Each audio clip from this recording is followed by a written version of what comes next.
dirree wanni majlisaa tanatti biqiltuu tana dhaabuudhaaf akka raddaa kubbaan zikitti bakka har'a asitti argamne kanaafuu anilleen kunoo jiraata asitti abbaa Amee Ismaa'il jedhanii kanaafuu biqiltuu tana dhaabuudhaaf asitti argamne. Akka biyyattiitti waan kana har'a misoomsine ganaa bishaaniif waa hundaanuu bira dhaabbannee dalleeqaniis ni argamsiifne jenneeti akkasitti har'a dhaabu jirre jechuudha. Ayyee inshaallah maqaa kee guutuu mee daawwattoota himiif. Ismaa'il Ibroo jedhan. Ayyee gaarri kun gaara maal jedhama? Gaara salaataa jennee baafannee. Ayyee. Duraan gaara salaalee jedhama. Ayyee. Amma gaara salaataati. Akkas jechuun. Ganda salaataa jennee baafa. Dhaabdanii majlisa guddaa kanaan isin misoomsuu qabdanii jechuudha. Majlisa kanaan akkanatti muka kana shirgoonee misoomsine jechuudha gaara kana. Ayyee. Kuma tokkaa fi 800 misoomsinee jirra jechuudha har'a. Mee guyyaa irraa waan isin dhaabaa jirtan waliigala meeqani gaa? Kuma tokkaa fi 800. Ayyee inshaallah. Akkasuma itti aanaa isinis. Salaamu alaikum.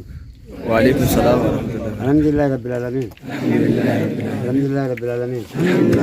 हम जल्दी से नकल डालने एक करते गार सलाता सलाले का जाने गार सलाता गोरी अर्रे कल करते डालने का अगर ते कि जेन उससे अल्हम्दुलिल्लाह रब العالمين करते करते मुझे करते और सलाम मवान मां कुनु करते मैं जल्दी से कुनकन आप बचकन खारन तना करते रब्बी भी करते मंगिस्ते अल्हम्दुलिल्लाह जन alhamdulillah rabbil alamin alhamdulillah rabbil alamin kaadi guddaa gartee kala kana dhaabuudhaaf harma jirru alhamdulillah rabbil alamin gartee gaara gartee salaasaa kana gartee qaceellotti gartee nuti biyya sana keessatti gartee mul'isuudhaaf nama biqiltuu gartee mee Jamaal Abbaas kuma 100 ol Jamaal Abbaas hajiru hagartee raan tana gartee namni dhaabe biyya sana misoomsinaa akka gartee jiruutti jennee har'aa boruus biyyi sun gartee biyya salaasaati biyya diini biyya hundi hojii qabu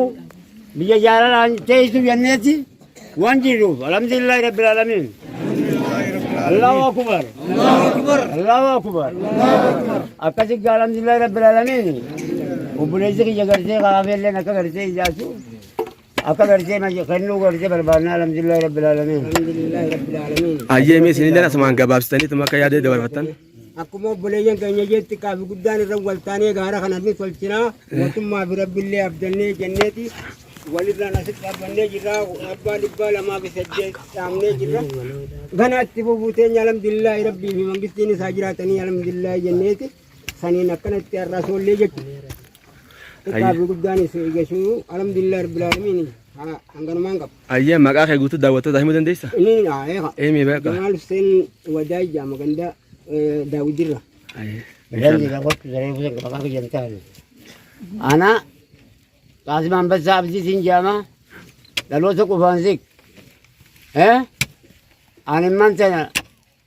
Garisi alhamdulillah garisi lalu kuno kasih membesar abdi sinjama fansik kerja gabari dalagat tu kajulle sekarang sih istijir garisi kan karawana lalu istijir anak aja. Alhamdulillah rabbil alamin.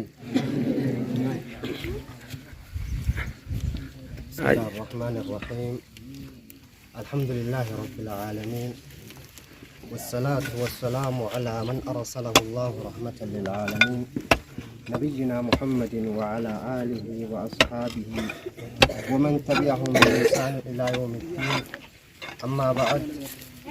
السلام عليكم ورحمة الله وبركاته. وعليكم السلام ورحمة الله وبركاته. طالب علمي دا kan biyya teessan irraa baatanii ilmii tana barbaaduudhaaf dhuftan xiqqaa fi guddaan keessan hundinuu alhamdulillahi rabbil aalamiin. Akkuma beekamutti kunoo barattoonni keenya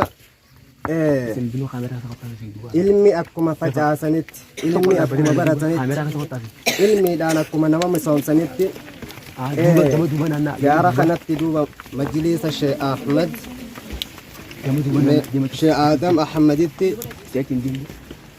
biqiltuu tanaa dhaabnee seenaa boodaatiif galmeessina jedhanii akkanatti jiran duuba akkasumatti hawaasni biyyaatillee akkasumatti itti jira walumaa galattuu gaala kana hadiisaa fi biqiltuudhaan misoomsina jedhanii kaayyoon sheekh keenyaatii fi barattoota keenya akkuma waliigalatti gaara kana hadiisaa fi qur'aanaan akkasumatti ammallee biqiltuudhaan bareechuudhaaf kaayyoo guddaadha qabna. Wassalaamu alaikum wa rahmatullaahi wa barakaatu.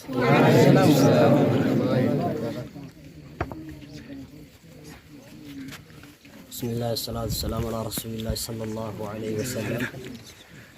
Akkuma dhageessan kana hedduu takka qabsotti jirti hawaasaa fi darasalleen baate jirra ni falmannecha ishaaraa akkuma mootummaan keenyaa sitti ajaju qulqullinaa fi bareedina miidhagina akkuma rabbiilleen itti ajaju akkuma kana nutilleen waan silaa dhalootaaf faayidaa ta'u hojjechuudhaaf hawaasi cinaa ni dhaabbanna jennee hawaasaa fi darasallee waliin ta'anii akkanatti jiran baay'inaan majlisa kunuunsuudhaaf fi biyyallee bareechuudhaaf miidhaginni gaa biyyaaf bareedina kanaafuu akkanatti jiran akkaan gaa waan dhalootaaf fayyadu achi dabarsuudhaaf jechuudha. Akkuma laaltanii gartan kana biqiltuu gama kumatti dhiyaatu arraan tana dhaabaa oolan maasha Allah jennaani hundummaanuu fayyaadaa akkuma gartan kana guddina biyyaatiis akkuma rabbiin keenyaas itti ajaju waa'ee miidhaginaa fi bareeffachuudha waa hunda dura shari'aa itti ajaja waan ta'eef kanaafuu akkanatti jiran jechuudha. Hawaasa keenya manguddoo fi darasaa tahii tokko tahanii waliin jechuudha. Akkuma kana akkuma rabbii waliin taa deemaa jedhu washaawiruhum fil amri akkuma jedhu rabbiin walii wajji taati wal mari'achaa waa takka irra deemaa akkuma jedhu kanaaf akka bakka takkaa kaanii itti jiran akkuma gartan kana jechuudha. Akka kana assalaamu alaikum wa rahmatullaahi wa barakaatu. Akkasuma illee itti aansee yaadaan qaba. Assalaamu alaikum. Wa alaikum salaam wa rahmatullahi. Akkasuma mootummaan keenya illee qaama biqiltuu ashaaraa magariisaa kana dhaabuudhaaf gammachuu guddaa waan itti dhaga'amuuf illeen akkasuma akka amantaa keenya musliimatti illee kana dura amantaa kiristaanaa qabadhee jiraachaa turullee ara garuu hora amantaa musliimaa dhufeetiin jira alhamdulillah rabbil aalamiin. Kanumaafuu waan mootummaan keenya nu akkuma hojii yeroo ammaan tanaa beekamu baatii tana keessa baatii hamlee jedhamu kana keessa ashaaraa magariisaa kana dhaabaa jirrutti nutillee karaa amantaa musliimaatiin deeggarsa mootummaa keenya bira dhaabbannee gaara dhagaa malee walitti akka keessa hin jirre kana karaa qilleensa bareedaa fi rooba bareedaa akka nu argamu gochuudhaaf biqiltuu duula ashaaraa magariisaa arra araddaa godina Harargee lixaa aanaa Xulloo Hajaam araddaa Qufaansi keessatti gaggeeffannee waan jirruuf gammachuun kun hedduun dhagaamee waan jiruuf haaluma kanaan ammallee bara kanallee osoo hin ta'in bara dhufullee itti fufnaa kan jedhu abdii guddaa qaba hawaasni naannoo kanaallee nutillee akkasumatti abdii irraa qabna. Waan mootummaan keenya nuun jee waan ni deeggara waan ta'eef karaa amantaa musliimattis biqiltuun dhaabuun waan tokko kunuunsuun rabbi biraa jaalatamaadha waan ta'eef amantaa musliimattis birattillee akkasumatti jaalatamaadha. Karaa mootummaa keenyaatiinis akkasumatti wantuma gaarii waan nu labsee jiruuf nutilleen abdiidhaan kaanee hojii kana itti fufnaa. Kanumaafuu yaadni kiyalleen hangana waan ta'eef ganaallee itti fufnaa duula ashaaraa magariisa arraallee miti boorullee miti iftaanillee miti ganaallee wanta dhaabbataadhaan godhuu qabnudha jechuudha. Mukaan gaafa gaara kana keessa duula ashaaraa magariisaa dhaabnee finna dhiisiti hallayyaa keessaa hoganaadha hallayyaa teenyaa diriirfannaa akka qabeenya keenya nu dura karaa qabeenya lafa nagaatti hin deemneef kanaafuu asumarratti xumuradhee waan jiruuf waan dhaggeeffatanii galatooma. Assalaamu alaikum warahmatullahi wabarakatuh.